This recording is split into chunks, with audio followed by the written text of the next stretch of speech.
Hello guys, Chandraghanta kurta ಹೊಲಿಸ್ಕೊಂಡ್ರೆ ಚೆನ್ನಾಗಿರುತ್ತೆ. ನಿಜ ಚೆನ್ನಾಗಿದೆ.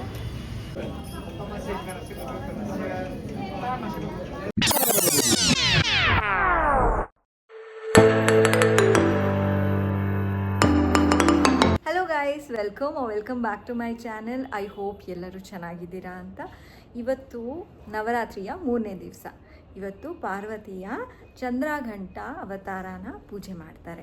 ನಿನ್ನೆ ಹೇಳ್ದಂಗೆ ಶಿವ ಬ್ರಹ್ಮಚಾರಿಣಿಯ ತಪಸ್ಸಿಗೆ ಮೆಚ್ಚಿಬಿಟ್ಟು ನಿನ್ನೆ ಮದುವೆ ಆಗ್ತೀನಿ ಅಂತ ಹೇಳ್ತಾರೆ. ಸೊ ಈಗ ಮದುವೆ ದಿವಸ ಪಾರ್ವತಿ ಮತ್ತು ಶಿವಂದು. ಪಾರ್ವತಿ ತುಂಬ ಸುಂದರವಾಗಿ ರೆಡಿಯಾಗಿರ್ತಾರೆ. ಪಾರ್ವತಿ ಮನೆಯಲ್ಲಿ ಪಾರ್ವತಿ ಅವರಮ್ಮ ಮತ್ತು ಅವ್ರ ರಿಲೇಟಿವ್ಸು ಅವರಪ್ಪ ಎಲ್ಲರೂ ವೆಯ್ಟ್ ಮಾಡ್ತಿರ್ತಾರೆ ಶಿವಂಗೆ. ಆದರೆ ಶಿವ ಬರ್ತಿದ್ದಂಗೆ ಪಾರ್ವತಿ ಅವರಮ್ಮ ತಲೆ ಸುತ್ತ ಬಂದೇ ಬಿದ್ದೋಗ್ತಾರೆ. ಆಮೇಲೆ ಎಲ್ಲ ರಿಲೇಟಿವ್ಸು ಶಿವನ ನೋಡಿಬಿಟ್ಟು ಭಯ ಬಿದ್ದುಬಿಡ್ತಾರೆ. ಏನಕ್ಕೆ ಅಂತ ಅಂದರೆ ಶಿವ ಬಂದ್ಬಿಟ್ಟು ಅವರ ಅಘೋರಿ ರೂಪದಲ್ಲಿ ಬಂದ್ಬಿಟ್ಟಿರ್ತಾರೆ.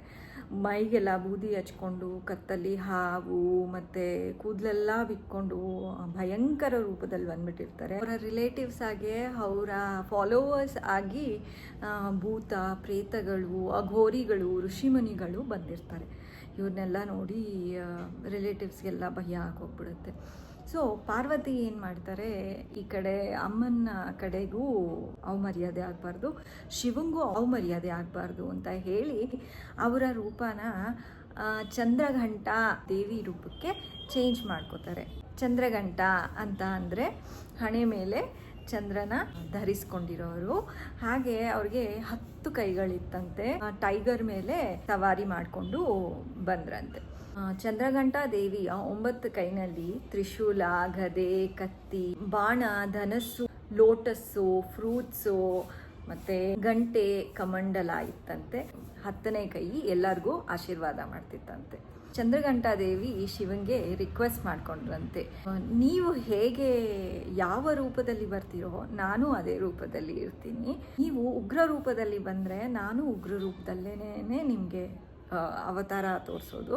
ಸೊ ಅದಕ್ಕಾಗಿ ನೀವು ಶಾಂತ ರೂಪದಲ್ಲಿ ಬನ್ನಿ, ನಾನು ಹಾಗೇನೇ ಚೇಂಜ್ ಆಗ್ತೀನಿ ಅಂತ ಹೇಳಿದ್ರಂತೆ.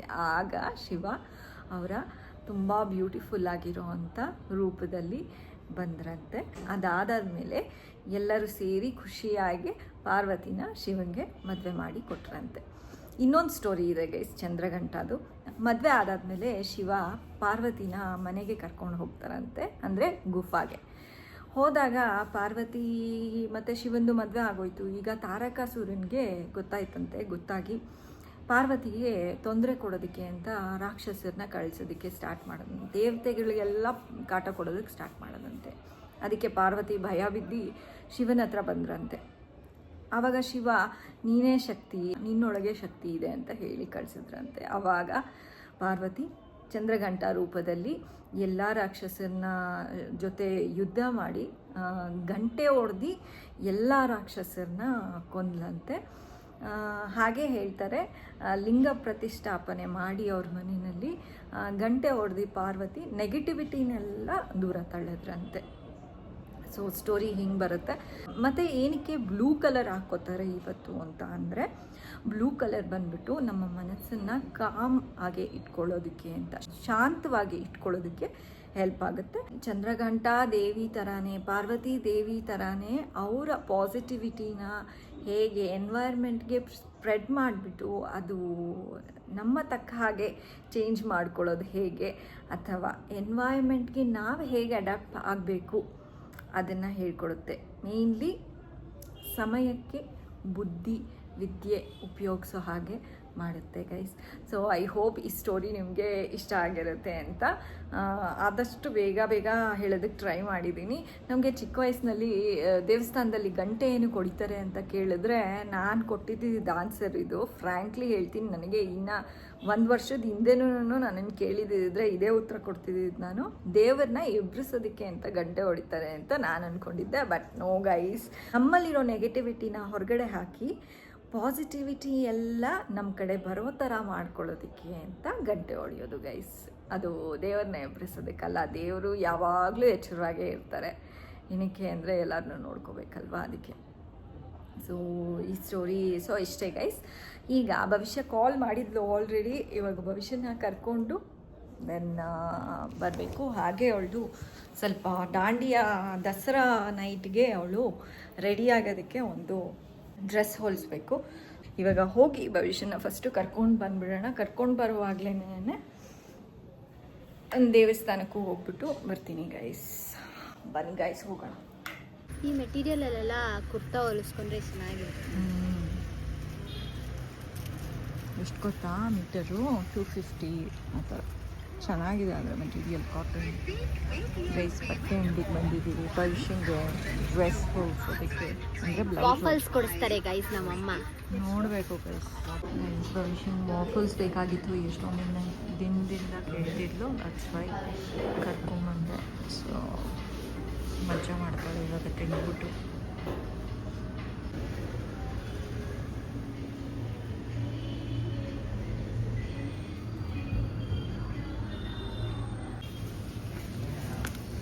ಅದೇನು ಅಂದ್ಕೊಂಡಿದ್ಯಾ? ಒಳಗಡೆ ಹಾಕ್ಬಿಟ್ಟು ಅವರು ಪ್ರೆಸ್ ಮಾಡಿದ್ದಕ್ಕೆ ಆಚೆ ಬಂದಿದೆ ಅಂದ್ಕೊಂಡಿದ್ಯಾ?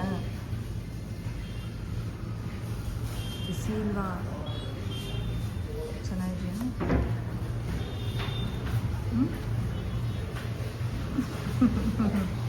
ನಿಜ ಚೆನ್ನಾಗಿದೆಯಾ?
ಈಗ ತಾನೇ ಮನೆಗೆ ಬಂದ್ವಿ. ಆ್ಯಕ್ಚುಲಿ ದೇವಸ್ಥಾನದಲ್ಲಿ ಅಲಂಕಾರ ತುಂಬ ಚೆನ್ನಾಗಿತ್ತು. ಯಾರು RR ನಗರ ಹತ್ರ ಇದ್ದರೆ ನಿಮಿಷಾಂಬ ಟೆಂಪಲ್ಗೆ ಹೋಗಿ ದೇವಿನ ನವರಾತ್ರಿ ಮುಗಿಯೋ ಅಷ್ಟರಲ್ಲಿ ನೋಡ್ಕೊಂಬನ್ನಿ. ತುಂಬ ಚೆನ್ನಾಗಿ ಅಲಂಕಾರ ಮಾಡಿದ್ದಾರೆ. ಮತ್ತು ದೇವಸ್ಥಾನನಂತೂ ಹೆಂಗೆ ರೆಡಿ ಮಾಡಿಬಿಟ್ಟಿದ್ದಾರೆ ಅಂದರೆ ಸೂಪರ್ ಆಗಿತ್ತು ಗೈಸ್. ನಾನು ವಿಡಿಯೋನಲ್ಲಿ ಹಾಕಿರ್ತೀನಿ, ನೀವು ವಿಡಿಯೋನಲ್ಲಿ ನೋಡಿರ್ತೀರ. ಒಂದು ಸರಿ ಹೋಗಿ ನೋಡ್ಕೊಂಬನ್ನಿ ಗೈಸ್. ಇವಾಗ ಭವಿಷ್ಯ ಈಗ ತಾನೇ ಬಂದಿದ್ದಾಳೆ. ಅವಳಿಗೆ ವಾಫಲ್ಸ್ ಕೊಡಿಸಿದ್ದೀನಿ, ಹೊಟ್ಟೆ ತುಂಬಿರುತ್ತೆ. ಇನ್ನೊಂದು ಸ್ವಲ್ಪ ಹೊತ್ತಾದಮೇಲೆ ಏನು ಊಟ ಕೊಡಬೇಕು ಅಂತ ನೋಡ್ತೀನಿ ಗೈಸ್. ನೋಡಿ ಬಂದಾದಮೇಲೆ ಹಂಗೆ ಕೂತಿದ್ದಾಳೆ. ಎದೊಳ್ತೀರಾ ಮೇಡಮ್? ಹೋಗಿ ಏನಾದಿದೆಯೋ ನೋಡ್ಕೊಳ್ಳಿ. ಊಟ ಕೊಡ್ತೀಯಾ? ಇನ್ ಕೇಸ್ ಬ್ಲೌಸ್ ಹೊಲ್ಕೊಡದೆ ಇದ್ರೆ ಅವ್ರು ಏನು ಮಾಡ್ತೀಯ? ಯಾಕ ನೀನೇ ಹೊಲ್ಕೊಂಬಿಡು ಭವಿಷ್ಯ. ಆ ಕಡೆ ಒಂದು ಸ್ಟಿಚ್ಚು, ಈ ಕಡೆ ಒಂದು ಸ್ಟಿಚ್ಚು. ಬರಲ್ಲ ಹೊಲ್ಯಕ್ಕೆ, ಇನ್ನು ನನಗೆ ಹೇಳ್ತಿದ್ಯಾ? ನಿನಗೆ ಹೆಂಗೆ ಬೇಕೋ ಹಂಗೆ ಹೊಲಿಯೋಕ್ಕೆ ಬರಲ್ಲ ನನಗೆ. ಬಟ್ ನಿನಗೆ ಹೆಂಗೆ ಬೇಕೋ ನಿನಗೆ ಗೊತ್ತಿದೆ ಹೊಲಿಯೋದಕ್ಕೆ. ಟ್ರೈ ಮಾಡು ಒಂದ್ಸರಿ. ಸ್ಯಾಡ್ ಆಗೋಗ್ಬಿಟ್ಟಿದ್ಯಾ? ಆಯಿತು ಬಿಡು, ಸ್ಯಾಡ್ ಆಗಬೇಡ. ಸುಮ್ಮನೆ ಏನೇನೋ ಮಾತಾಡ್ಬಿಡ. ಗೈಸ್, ಇವತ್ತು ದೇವಸ್ಥಾನದಲ್ಲಿ ಯಾರೋ ಭವಿಷ್ಯ ನಿಮ್ಮ ಮಗಳಲ್ವಾ, ನಾವು ನೋಡಿದ್ದೀವಿ ಭವಿಷ್ಯನ ವ್ಲಾಗ್ನಲ್ಲಿ ಅಂತ ಹೇಳಿದ್ರು ಗೈಸ್. ಅಲ್ವಾ ಭವಿಷ್ಯ? ಏ ಇಲ್ಲ ಗೈಸ್, ಸುಮ್ಮನೆ ಅವಳು ಹೂ ಅಂತಿರೋದು ನೋಡಿ. ಹೌದಾ ಅಲ್ವಾ ಭವಿಷ್ಯ ಅಂದರೆ ಹೂ ಅಂತಿದ್ದಾಳೆ. ಯಾರು ಏನು ಕೇಳಲ್ಲ ಇಲ್ಲ. ಒಂದಿನ ಕೇಳ್ತಾರೆ ಎಲ್ಲರೂ, ಭವಿಷ್ಯ ಭವಿಷ್ಯ ಹಾಯ್, ಭವಿಷ್ಯ ಹಾಯ್ ಅಂತ. ಇಲ್ಲ ಓಕೆ ಗೈಸ್, ಇವಾಗ ಏನು ಮಾಡ್ಬೇಕು ನೋಡಬೇಕು. ನಮ್ಮ ಯಜಮಾನ್ರು ಬಂದಾದ್ಮೇಲೆ ಬ್ಲಾಗಲ್ಲಿ ಗಾದೆ ಹೇಳಿಬಿಟ್ಟು ಎಂಡ್ ಮಾಡ್ತೀನಿ. ಸೊ ನಮ್ಮ ಯಜಮಾನ್ರು ಬರೋದಕ್ಕೆ ವೆಯ್ಟಿಂಗ್. ಗೈಸ್, ಇವತ್ತಿನ ವ್ಲಾಗ್ನ ನಾನು ಇಲ್ಲಿ ಎಂಡ್ ಮಾಡ್ತಾ ಇದ್ದೀನಿ. ಎಂಡ್ ಮಾಡೋ ಮುಂಚೆ ನಮ್ಮ ಗಾದೆ, ಕೆಲಸಕ್ಕೆ ಕರೆಯಬೇಡ, ಊಟಕ್ಕೆ ಬೇಡ. ಒಂದು ನಿಮಿಷ ಕೇಳಿಸ್ಕೊ. ಕೆಲಸಕ್ಕೆ ಕರೆಯಬೇಡ, ಊಟಕ್ಕೆ ಮರೆಯಬೇಡ. ಹೇಳು ಮೀನಿಂಗ್ ಬಿಡ್ತು. ಹೇಳು ಚಿನ್ನ. ನೀನು ಕೆಲಸಕ್ಕೆ ಕರೆಯಬೇಡ, ಊಟಕ್ಕೆ ಊಟಕ್ಕೆ ಮರೆಯಬೇಡ. ಹ್ಞೂ ಕೆಲಸನ ಕರಿಬಾರ್ದು, ಊಟನ ಮಾಡೋದು ಮರಿಬಾರ್ದು ಅಂತ. ಚಿನ್ನ, ಕೆಲಸಕ್ಕೆ ಕರೆಯಬೇಡ, ಊಟಕ್ಕೆ ಮರೆಯಬೇಡ. ಕೆಲ್ಸಕ್ಕೆ ಬನ್ನಿ ಅಂತ ಕೂಗ್ಬಾರ್ದು. No, you are telling to yourself ಅಥವಾ ಬೇರೆಯವ್ರಿಗೆ. ಆ ರೀತಿ ನೋಡು. ನಾ ಕೆಲಸ ಮಾಡಕ್ಕೆ ಕರಿಬೇಡ ನೀನು, ಊಟ ಮಾಡಕ್ಕೆ ಈಗ ಅದೇ ಎಷ್ಟು ಚೆನ್ನಾಗಿ ಇವರಿಗೆ ನನ್ನ ಕೆಲಸ ಮಾಡಕ್ ಕರಿಬೇಡ ನೀನು, ಊಟ ಮಾಡಕ್ ಕೂಗು. ನೀವ್ ಹೇಳ್ರಿ ಮೀನಿಂಗ್ ಅರ್ಥ. ಅಪ್ಪ ನನ್ನ ಕೆಲಸ ಮಾಡಕ್ ಕರಿಬೇಡ ನೀನು. ಕೆಲಸಕ್ಕೆ ಕರೆಯಬೇಡ, ಊಟಕ್ಕೆ ಮರೆಯಬೇಡ. ಕಾಯಕವೇ ಕೈಲಾಸ. ಕೆಲಸ ಮಾಡಿ ಊಟ ಮಾಡಬೇಕೆ ವಿನಃ ಸುಮ್ಮನೆ ಕೂತ್ಕೊಂಡು ಕೂತ್ಕೋ ಓಡಾಡು ಬಾ ಊಟ ಮಾಡು ಅಂತ ಎಲ್ಲಾಗತ್ತೆ. ಕಾಯಕವೇ ಕೈಲಾಸ. ಕೆಲಸ ಮಾಡ್ಬಿಟ್ಟು ಊಟ ಮಾಡಬೇಕು. ನಿನ್ ಕೆಲಸ ಓದೋದು, ಅದನ್ನ ಮಾಡು ಅಷ್ಟೇ. ನಾನು ಓದ್ಕೊಂಡ್ ಕೂತಿದ್ರೆ ವಿಡಿಯೋನಲ್ಲಿ ಬಾ ಅಂತ ಕೂಗ್ತೆ ನೀನು. ಆಮೇಲೆ ಅಪ್ಪ ಈ ವಿಡಿಯೋಗೊಂದು ಬಂದ್ಬಿಡಮ್ಮ, ನಿನ್ ಜೀವನ ಪರ್ಯಂತ ಇರುತ್ತೆ ವಿಡಿಯೋ ಅಂತ ಬೇರೆ. 2 ನಿಮಿಷ ಓದ್ಕೊಳಕ್ ಕೂತಿದ್ದೆ ಗೈಸ್. ಅವಳು ಎಷ್ಟು ಟೈಮ್ ವೇಸ್ಟ್ ಮಾಡ್ತಾಳೆ. 2 ನಿಮಿಷ ಬಾ ಅಂತ ಹೇಳಿದೆ. ಸೊ ಈ ಗಾದೆ ಅರ್ಥ ಏನು ಅಂತ, ಕೆಲಸಕ್ಕೆ ಕರೆದ್ರೆ ಅಯ್ಯೋ ನನ್ಗೆ ಅದಿದೆ ಇದಿದೆ ಅಂತ ಹೇಳ್ಬಿಟ್ಟು ನೆಪಗಳು ಹೇಳ್ಬಿಟ್ಟು ಬಚಾವಾಗ್ಬಿಡ್ತೀವಿ. ಅದೇ ಊಟದ ಟೈಮ್ ಬಂದಾಗ ಪಟ್ ಅಂತ ಹೋಗ್ಬಿಡ್ತೀವಿ. ಸೊ ಆ ರೀತಿ ಮಾಡಬಾರ್ದು. ಕಷ್ಟನೂ ಪಡಬೇಕು, ಅದಾದ್ಮೇಲೆ ಊಟ ಮಾಡಬೇಕು. ಕಷ್ಟ ಪಡ್ದಿರಾ ಸೋಂಬೇರಿತನ ಮಾಡಬಾರ್ದು. ನೋಡ್ತಾರೆ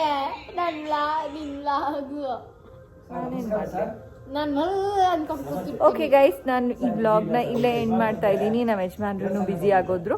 so until next vlog, take care, bye bye, see you. ಹಾಂ, ಲೈಕ್, ಶೇರ್, ಸಬ್ಸ್ಕ್ರೈಬ್ ಎಲ್ಲ ಮಾಡಿ. And like, comment, share. Okay, in case ನಿಮಗೆ ವ್ಲಾಗ್ ಇಷ್ಟ ಆಗಿದ್ರೆ ಲೈಕ್, ಶೇರ್ ಆ್ಯಂಡ್ ಕಮೆಂಟ್ ಎಲ್ಲ ಮಾಡಿ ಗೈಸ್. ಆ್ಯಂಡ್ ಸಬ್ಸ್ಕ್ರೈಬ್ ಆಗಿಲ್ಲ ಅಂದರೆ ಸಬ್ಸ್ಕ್ರೈಬ್ ಆಗಿ guys. Until next vlog, take care, bye bye, see you guys, bye bye. ಎಲ್ಲ ಕಡೆನೂ ಹಾಕೊಂಡು ಇದು ಮಾಡ್ತಾ ಇರ್ತಾರೆ. ಅದು ನೋಡು, ನಾವು ಸುಮ್ಮನೆ ಇನ್ನೇನು Bye, ಇವಾಗ guys. ಯಾರೋ ಮಾಡ್ತಾ ಕೂತ್ಕೊಂಡು ನಾನು